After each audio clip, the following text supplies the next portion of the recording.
So today what we're going to do is we're going to talk about hate speech. Okay. So a lot of what today is going to really be reflecting on is how we speak to each other and being mindful of who is around us and what we say. Okay. That old saying, sticks and stones may break my bones, but words may never hurt me, is a little bit of a fallacy. Um, Words definitely hurt, and they definitely have a significant impact on how others view us and how others react to what we say. Okay, so today we are going to talk about hate speech. I do want to give a disclaimer that there will be one slide where you will see some words that might be triggering to you. Um, the point of that slide is not to trigger you, but to give you an actual clear definition with examples of what hate speech might look like. Okay, so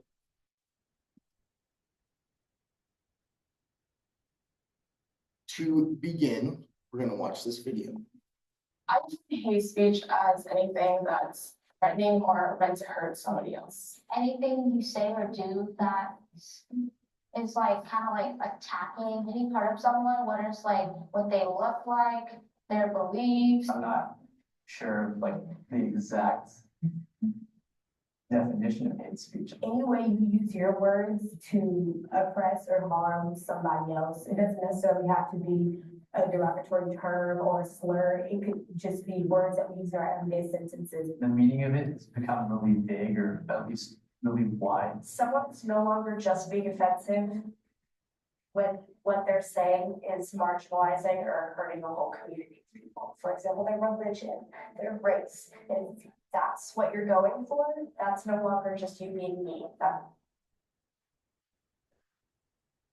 Now that you've heard a little bit about what hate speech is, I want you to raise your hand if you've ever encountered what you think might be hate speech. Now look around the room. See how many of your peers have encountered this type of language. Okay?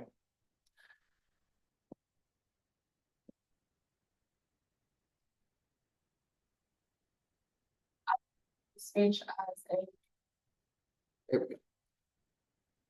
Now, this would be our triggering slide. What I want you guys to do is take a minute to look at this picture and all of these words.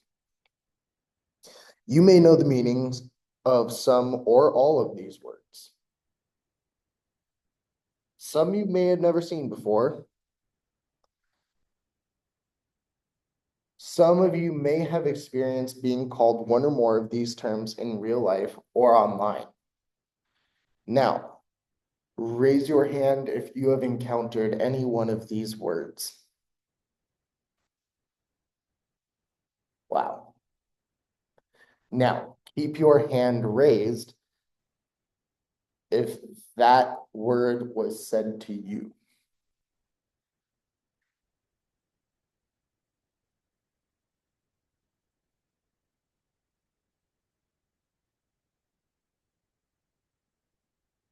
That makes me very sad. Okay, and that's why we're talking about this today. Now, I want you guys to take about 60 seconds to go ahead and reflect silently to yourself about what happened at that time that you encouraged or encountered hate speech, how you felt, and how you reacted to it. Okay.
Now, looking at some of these scenarios.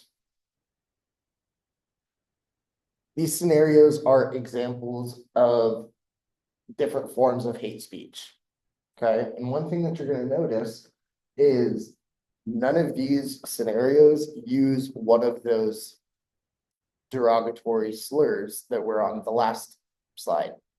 However, they're still examples of hate speech. So for example, scenario A, we have a white man yelling at a brown person. Go back home. We do not want your kind here. Scenario B. We are not doing enough to rid us of your kind. And then there is somebody in the back trying to defend this woman, saying enough, stop saying that. Over in scenario C, get out. You are making our country sick. That one reminds me a lot of during the pandemic. And scenario D, go back to where you came from. Stop stealing our pensions. Does anybody know what a pension is? Okay, so a pension is basically like what you get paid when you retire. Okay, so it's kind of like your retirement.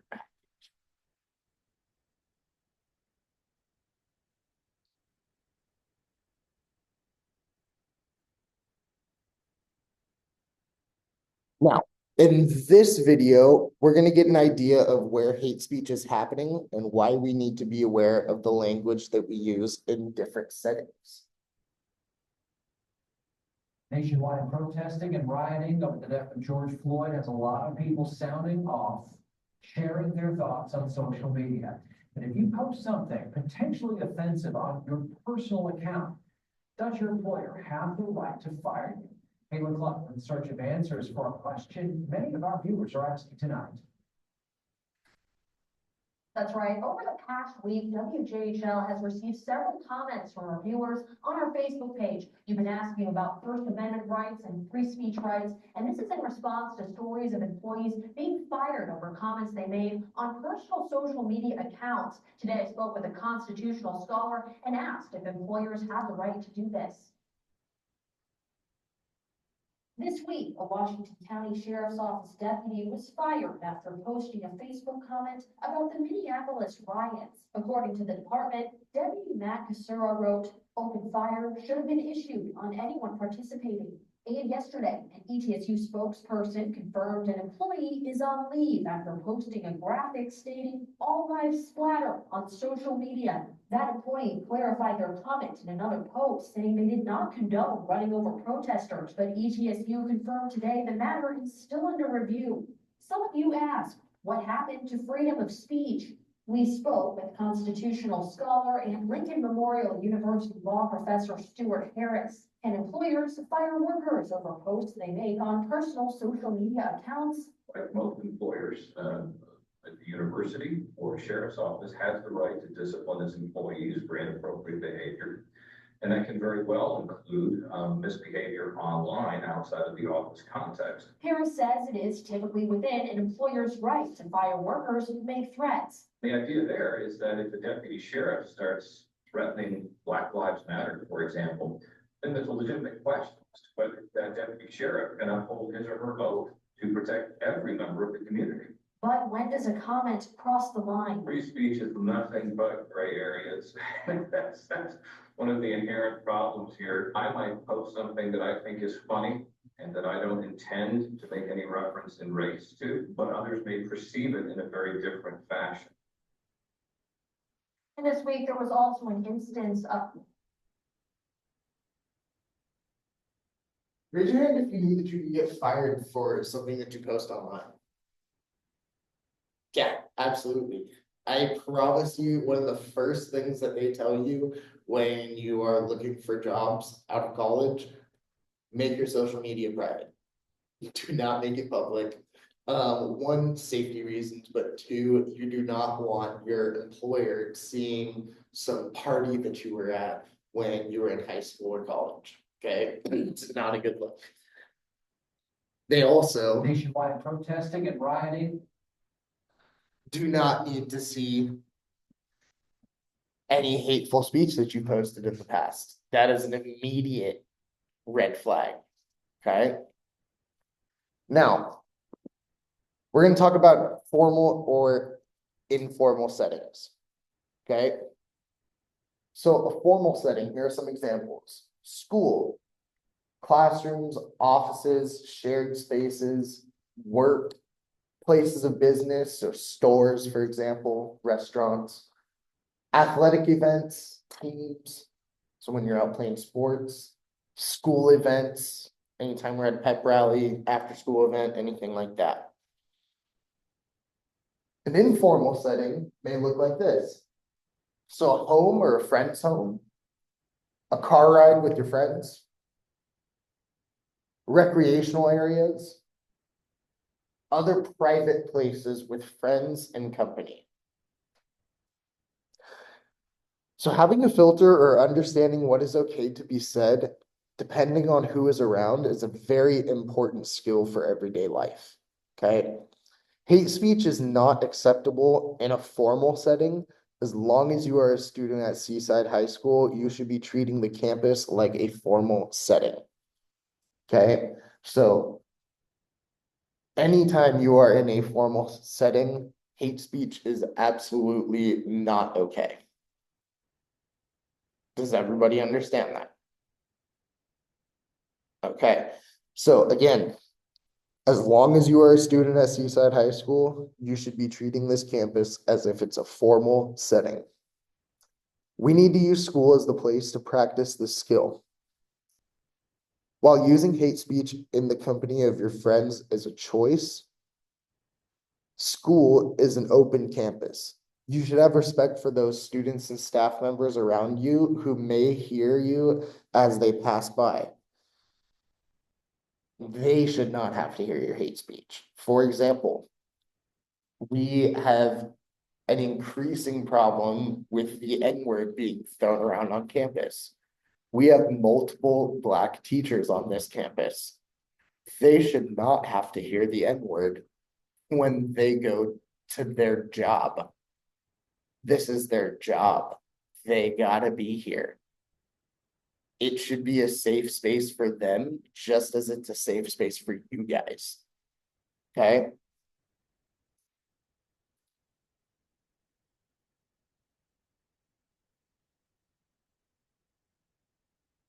Now, at Seaside High, we take hate speech pretty seriously. And so I wanted to give you guys basically a heads up, and as part of this lesson, I'm telling you what is going down consequence wise. Okay, so this is coming straight from the office, but it's something that I want you guys to be aware of. Because for some of you, unfortunately, this will be your only motivator. Okay. So at Seaside High School, we take hate speech very seriously, which is why there have been clear consequences established in order to combat hate speech on our campus. Consequences include the following. For your first offense, your teacher will call home to notify your parent of your use of hate speech. You may be sent out of class to reset, and you will have to complete a learning module before returning to class. Your second offense, there will be a meeting that you, your parent, and a community liaison or dean, such as Mr. Joe, must attend. 2 days of detention, and you will have to complete a learning module before returning to class. Third offense, there will be a meeting that you, your parent, and an administrator must attend, in-school suspension, a mandated school contract, and 5 days of after-school detention. Fourth offense, and please, dear Lord, nobody let it come to this. There will be a meeting that you, your parent, and an administrator must attend, and an out-of-school suspension on top of the learning modules. Okay, so it can escalate pretty quickly. It escalates very, very fast. Okay, so I want you guys to be mindful of that. This is what's going down from this point forward. Questions, comments, concerns on any of this stuff? Yeah. So if you let one slip on accident, I don't care if you're just, oh my bad, I forgot. There is no I forget anymore. We're telling you now, you guys have all seen this presentation, we're talking about it. The whole point is that this presentation stops it. Okay, so now that you know, it's going to be immediately first offense. Okay, good question. Anybody else? Going once, going twice. Sold. Now, finally, on that topic, that was kind of a good leading question. So I want you to take this opportunity to scan this QR code and you're going to complete a Google form. That Google form is your acknowledgement that you have seen this presentation, that you understand what hate speech is, and that you promise not to use hate speech on this campus. Okay?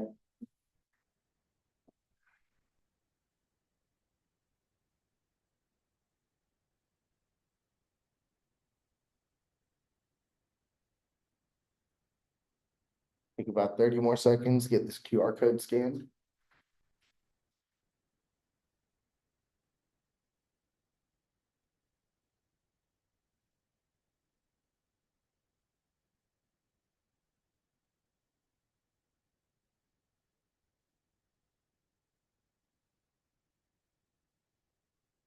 Okay, so while you guys are filling out that Google form, the rest of class, what you guys are gonna do is at your table groups, you guys are going to brainstorm 5 to 10 ways that you as students can combat hate speech. So I want you to first think, how do you combat hate speech when you hear it on campus? Okay, also think, how do you hear hate speech, or how do you combat hate speech when you hear it from a friend or even worse, a teacher? Okay, those can be some interesting situations to find yourself in, and it can be hard to navigate.